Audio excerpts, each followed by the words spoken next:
يا أيها الذين آمنوا لا تكونوا كالذين آذوا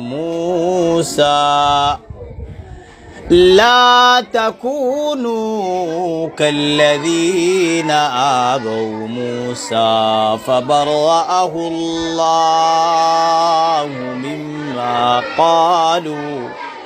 فبرأه الله مما قالوا وكان عند الله وجيها.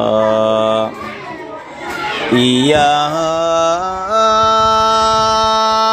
أيها